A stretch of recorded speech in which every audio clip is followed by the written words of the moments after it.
जी का स्वागत और उनका अभिनंदन।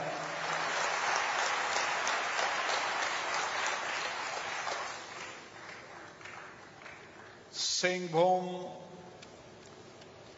Chamber of commerce and industries के इस प्लेटिनियम जुबली समारोह में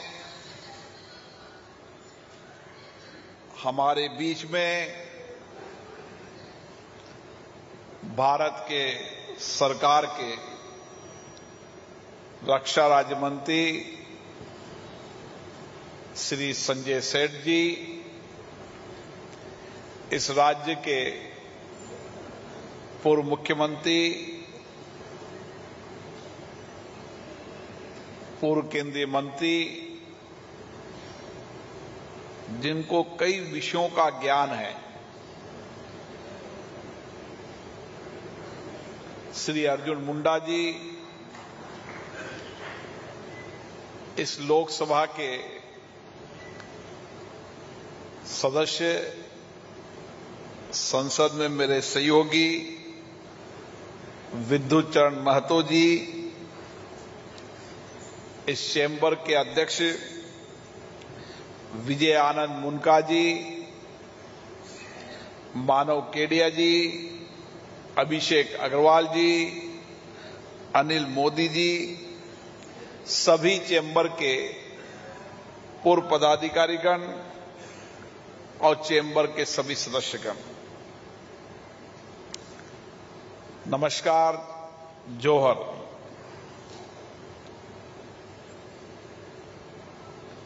झारखंड की यह धरती भगवान बिरसा मुंडा की यह धरती, जिस धरती ने जनजाति सम्मान के लिए, उसके आत्मविश्वास के लिए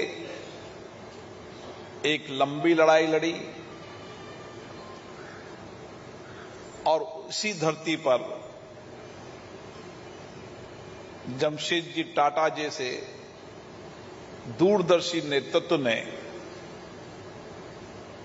आजादी के पहले एक ऐसी योजना बनाई कि किस तरीके से देश के अंदर इंडस्ट्री सेक्टर के विकास से उस शहर का विकास भी हो सकता है और एक आर्थिक सामाजिक परिवर्तन भी हो सकता है। एक दूरदर्शी सोच, चिंतन, उस परिस्थिति में भारत को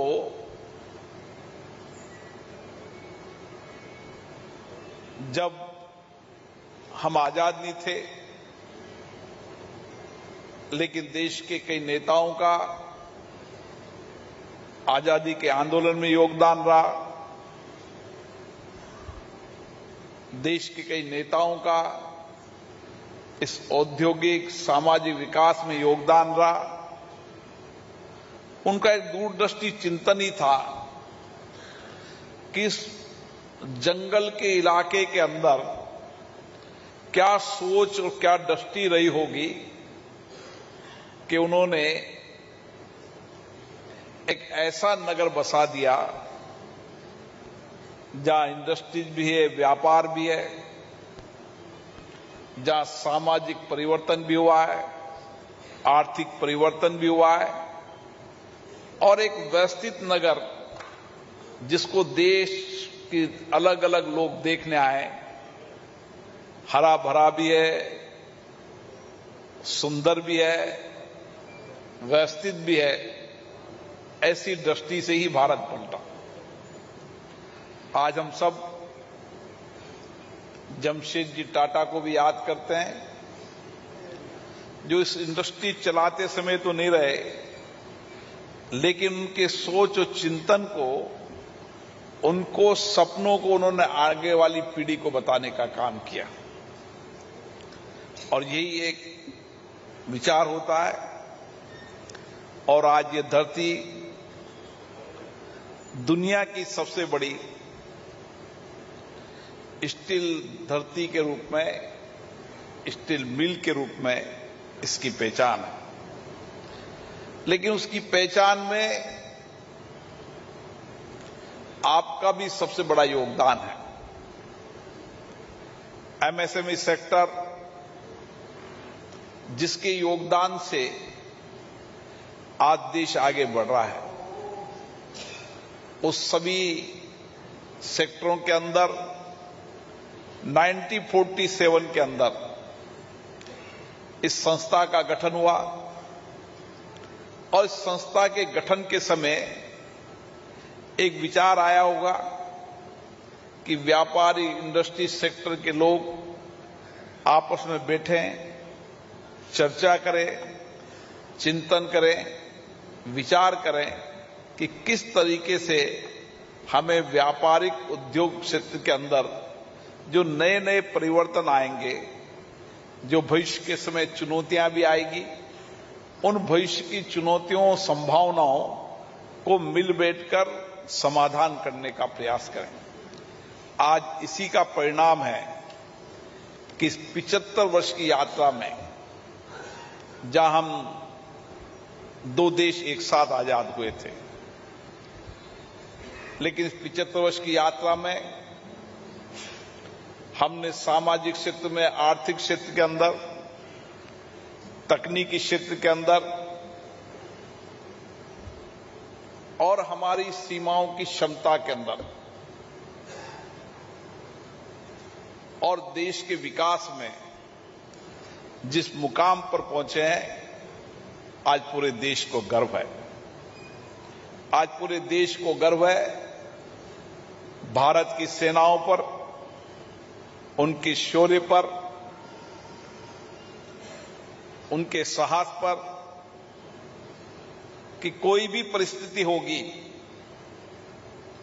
उस परिस्थिति के अंदर भारत केवल अपनी रक्षा नहीं करेगा, लेकिन दुनिया के अंदर जो देश के अंदर जो आतंकवाद है, उस आतंकवाद को समाप्त करने के लिए नई नीति, नई कार्य योजना से इस काम करेगा। और हमने ये साबित कर दिया कि इस देश के अंदर कोई भी देश या कोई भी आतंकवाद फैलाने का प्रयास करेगा तो उसके परिणाम सिंदूर ऑपरेशन से भी गंभीर परिणाम है। और भारत के प्रधानमंत्री जी ने पूरे देश को विचार दे दिया कि आतंकवाद के खिलाफ लड़ना है तो सामूहिकता से मिले, सब मिलकर लड़े, और किसी भी देश में अगर आतंकवाद होता है या आतंकवाद दूसरा देश या दूसरे देश जो आतंकवाद को संरक्षण देने का काम करते हैं, उनको इसी तरीके का परिणाम भुगतना पड़े तो दुनिया से आतंकवाद समाप्त हो सकता है। आज हम सब लोग और वीर सैनिकों के साहस को, उनकी वीरता को, उनके तकनीकी ज्ञान पर पूरा देश गर्व करता है। लेकिन उस सब में कहीं न कहीं हमारे इंडस्ट्री सेक्टर का बहुत बड़ा योगदान है। एक समय होता था जब भारत में हम रक्षा के अंदर इंपोर्ट करने का ही काम करते थे। न हमारे पास तकनीकी थी, न कौशल था, न उद्यमिकता थी। लेकिन इस 75 वर्ष की यात्रा के अंदर, इस एक दशक के अंदर भारत के प्रधानमंत्री नई दृष्टि दी, नए विचार दिया कि हमें हर क्षेत्र में आत्मनिर्भर होना है और रक्षा के क्षेत्र में भी, रक्षा उपकरणों के अंदर भी हम आत्मनिर्भर बने। एक विचार के साथ काम किया और देश के इंडस्ट्रीज, नई सोच, नई चिंतन करने, नई इनोवेशन करने वाले हमारे वैज्ञानिकों, नई दृष्टि से काम करने वाले हमारे उद्योगपतियों के कारण आज भारत केवल रक्षा में आत्मनिर्भर नहीं, दुनिया के अंदर रक्षा उपकरण निर्यात का भी सबसे बड़ा देश बनने वाला है। ये सामर्थ्य सामूहिकता के साथ आता है, सबसे मिलकर आता है। और इसीलिए जब भारत के प्रधानमंत्री जी ने कहा कि हमें 2047 के अंदर विकसित भारत बनाना है, तो सबको हम मिलकर काम करना होगा, सामूहिकता से साथ काम करना होगा, दुनिया के बदलती हुई तकनीकी ज्ञान, विज्ञान, टेक्नोलॉजी के अनुसार काम करना होगा, दुनिया के अंदर बदलती हुई व्यापारिक प्रतिस्पर्धा के अंदर काम करना होगा।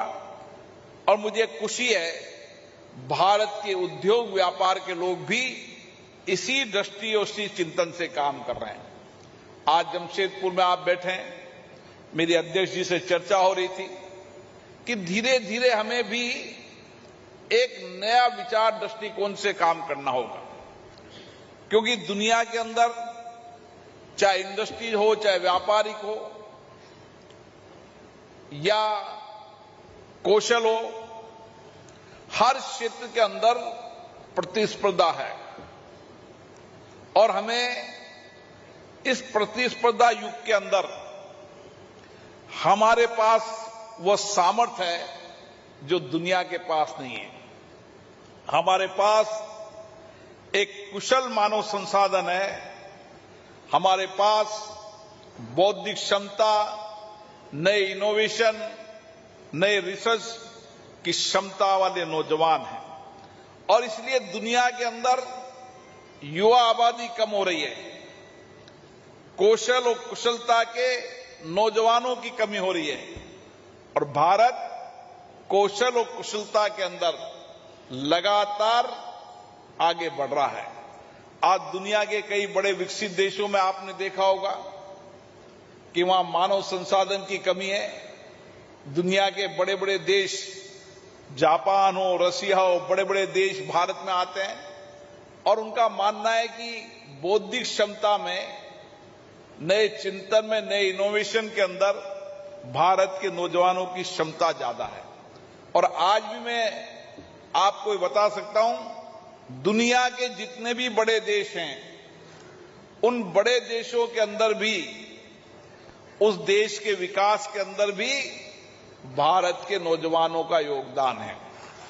केवल तकनीकी क्षेत्र में नहीं, प्रोफेशनल क्षेत्र में नहीं, आप दुनिया की जितनी भी बड़ी इंडस्ट्री, सर्विस सेक्टर, टेक्नोलॉजी की जितनी भी कंपनियां लेंगे, उन कंपनियों के सीईओ भारत के हैं, वही कंपनी तेजी से आगे बढ़ रही है। तो हमारी क्षमता बहुत है, उस क्षमता के अधिकतम उपयोग हमें करने की आवश्यकता है। हमारे सोच चिंतन के अंदर देश रहता है और इसीलिए इंडस्ट्रीज के लोगों से मेरी बहुत अपेक्षा रहती है। किसी भी देश का विकास, चाहे सामाजिक विकास हो, चाहे आर्थिक विकास हो, चाहे विज्ञान के अंदर क्षेत्र के विकास हो, चाहे तकनीकी के अंदर हो, चाहे सर्विस सेक्टर के अंदर हो, हर क्षेत्र के अंदर आज भारत में संभावनाएं सबसे अधिक है। अवसरों की धरती भारत है और इसीलिए अवसरों और संभावनाओं की धरती होने के कारण हमें इस प्रतिस्पर्धा युग के अंदर हमें भी दुनिया से बेहतर टेक्नोलॉजी, बेहतर इनोवेशन पर काम करना होगा। हम जिस नगरी, टाटा नगरी में बैठे हैं, आज धीरे धीरे टेक्नोलॉजी के कारण लोगों के रोजगार घटते जा रहे हैं। लेकिन टेक्नोलॉजी के कारण रोजगार घट रहे हैं, लेकिन अगर हम दुनिया से प्रतिस्पर्धा करने लगेंगे तो हमारे रोजगार भी बढ़ेंगे और दुनिया के व्यापार इंडस्ट्री सेक्टर के अंदर हम नेतृत्व करने की क्षमता भी बढ़ेगी। और इसीलिए ये चैम्बर ऑफ कॉमर्स समय समय पर विचार मंथन, लोकतंत्र, विचारों मंथनों के साथ नए सोच, नए चिंतन का एक मंच होता है। हम जब, जैसा अर्जुन मुंडा जी ने कहा कि जब एक साथ बैठते हैं तो बहुत सारे विचार आते हैं, नए विचारों का सर्जन होता है, दुनिया के अंदर जो इनोवेशन होता है उसके विचार विमर्श होते हैं, भारत की भौगोलिक स्थिति, आर्थिक सामाजिक स्थिति के अनुसार विचार होते हैं। तो हमें ये लोकतंत्र का मंदिर ही हमारी चर्चा संवाद का केंद्र होता है। और इसीलिए जब प्लेटिनियम जयंती हो या अन्य समारोह, उसमें भी विचार आते हैं, लेकिन समय समय में नियमित संवाद, नियमित चर्चा दुनिया के इंडस्ट्री सेक्टरों से, सर्विस सेक्टर से, टेक्नोलॉजी के सेक्टर में, क्योंकि बदलते परिस्थितियों के अंदर टेक्नोलॉजी हो, एआई हो, इसका बहुत उपयोग होने वाला है। और इसीलिए भारत की क्षमता भी इसमें सबसे ज्यादा है। और इसीलिए हमें विचार विमर्श करना होगा, चर्चा करनी होगी कि हम इस सेक्टर के अंदर जो तकनीकी विज्ञान का सेक्टर हो, चाहे आईटी का सेक्टर हो, उसके अंदर हम किस तरीके से दुनिया के अंदर बेहतर प्रतिस्पर्धा कर सकते हैं। मेरा मानना है हमारे पास एक कुशल कार्यबल है जो दुनिया के पास नहीं है। यह हमारी सबसे बड़ी ताकत और सामर्थ्य आज बन रहा है। और इसी सामर्थ्य को हमें और बेहतर बनाना होगा।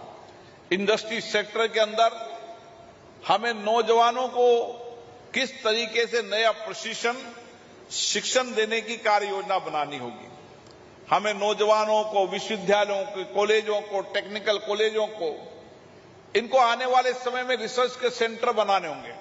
दुनिया के अगर विकसित देशों का आप अध्ययन करेंगे तो वहां के विश्वविद्यालय, वहां के टेक्निकल कॉलेज, वहां के टेक्निकल विश्वविद्यालय बहुत साल पहले इनोवेशन और रिसर्च के सेंटर हो गए थे। दुनिया की बड़ी कंपनियां उन विश्वविद्यालयों को इनोवेशन और रिसर्च का काम करती थी और उनसे पेटेंट लेती थी। इसलिए दुनिया के अंदर वो देश आगे बढ़ते चले गए। लेकिन भारत ने इस दिशा की ओर काम करना शुरू किया है। हमने शिक्षा नीति के अंदर भी बदलाव किया है और भारत ने भी विश्वविद्यालय, टेक्निकल कॉलेज, हमारी आईआईटी, हमारे एम, सभी सेक्टरों के अंदर हमने भी अब रिसर्च के, इनोवेशन के नए अनुसंधान केंद्रों की शुरुआत की है। और इसीलिए हम कहते हैं कि रक्षा उपकरणों के अंदर भी हमारी इनोवेशन, हमारी रिसर्च अब दुनिया से बेहतर होती जा रही है। और जो सेक्टर अभी तक हमारे से छूटे हुए थे, उन सारे सेक्टरों के अंदर आपको काम करने की योजना होगी। एक समय था जब आप टाटा के इंडस्ट्रीज के सहयोगी के रूप में काम करते थे, आप उनकी एमएसएमई सेक्टर के अंदर काम करते थे। लेकिन बदलते परिप्रेक्ष्य में आपको इससे हटकर नई इंडस्ट्रीज के विचारों की ओर आगे बढ़ना पड़ेगा। आप सर्विस सेक्टर के नए सेक्टरों की ओर बढ़ना पड़ेगा। आपको आईटी के सेक्टर में बढ़ना पड़ेगा। और इसीलिए एक सीमित दायरे से निकलकर आपको बड़ा विचार, बड़े सपने लेकर चलना है और बड़े सपने को पूरा करने का सामर्थ्य आप में है। जब हम बड़े सोचेंगे, बड़े सपने पर विचार करेंगे, तो उन सपनों, विचारों को प्राप्त करने के लिए और लक्ष्यों को प्राप्त करने के लिए और तेजी से गंभीर प्रयास करेंगे। हमारे सामने हमारी विरासत बहुत बड़ी है और विरासत हमें नई सामर्थ्य देती है। 1970 के अंदर यहां पर मैं जितना पढ़ा उतना मेरे को लगा कि ढूंढते ढूंढते जमशेद जी अलग अलग इलाकों के अंदर गए और एक ऐसी घटना घटी कि उन्होंने यहां पर इस कारखाने की स्थापना की। अब आप कल्पना करो कि 100 साल से भी ज्यादा का विचार के साथ था। तो हम आज के तारीख में तो दुनिया की सारी जानकारी हमें आज घर बैठकर मिल सकती है।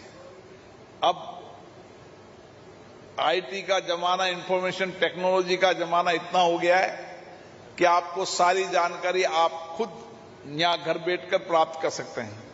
इसलिए इस प्रतिस्पर्धा के इस युग के अंदर भारत ही अवसर की धरती है, भारत में संभावना है। दुनिया के बड़े इंडस्ट्री सेक्टर भी आज भारत की ओर देख रहे हैं। भारत की सरकार ने अपनी नीतियों, कार्यक्रमों में परिवर्तन करने का एक गंभीर प्रयास किया है। उद्योग व्यापार के अनुकूल नीतियां, पॉलिसी बनाने के लिए सरकार गंभीर प्रयास कर रही है। आप समय समय पर जो आपके सामने चुनौतियां हैं, जो संकट है, वो संसद के समय आए, हम आपकी चर्चा कराएंगे, संवाद कराएंगे, ताकि और चुनौतियों को समाधान हो सके। हम एक बेहतर इंडस्ट्री चलाने के वातावरण को कर सकें। हमारी नीतियां, हमारी पॉलिसी स्थायित्व भी हो और इंडस्ट्री जो व्यापारियों के हित भी हो। जितनी हम इस समय हमारी पॉलिसीज को, नीतियों को, कानूनों को इंडस्ट्री जो व्यापारियों के हित में बनाएंगे, उतना ही देश तेजी से सामाजिक आर्थिक विकास की ओर बढ़ेगा। यही हमारे अवसर की धरती है और इसीलिए आप लोगों के साथ एक लंबे समय तक संवाद, चर्चा सरकार की चलनी चाहिए, राज्य सरकार की चलनी चाहिए, केंद्र सरकार की चलनी चाहिए। जो आप सोचते हैं, जो आपके सामने जो चुनौती आती है, वे व्यवहारिक आती है, क्योंकि आप जमीन पर काम करते हैं। जब जमीन पे काम करते हैं तो पॉलिसीज बनाने वालों को ठीक से मार्गदर्शन करने का काम करते हैं और चैम्बर ऑफ इंडस्ट्रीज का काम यही है कि समय समय पर सरकार की नीतियां, पॉलिसी, कानून, इकोनॉमी की पॉलिसी या टेक्नोलॉजी की पॉलिसी, उन सब पॉलिसियों के अंदर आपका लगातार सार्थक चर्चा होती रहे, संवाद होता रहे। आप लोग बैठकर आपस में समय समय पर विचार विमर्श करते रहें और हमारे सांसद महोदय उस कड़ी के रूप में काम करते रहें। अध्यक्ष जी ने मुझे कुछ विषय ध्यान में डाला है। मैं सांसद महोदय समय समय पर आपके विषय को संसद में उठाते रहते हैं, जीरो ओवर में उठाते रहते हैं। मैं भी प्रयास करूंगा उन सब मंत्रीगणों से बुलाकर माननीय सांसदों की और संजय सेठ जी बैठकर हम चर्चा करेंगे और झारखंड के अंदर जो चुनौतियां हैं, उन चुनौतियों का कैसे समाधान हो सकता है, उसका रास्ता निकालेंगे। आप सब लोगों को इस प्लेटिनम जुबली की बहुत बहुत शुभकामनाएं, बहुत बहुत बधाई। धन्यवाद माननीय लोकसभा अध्यक्ष।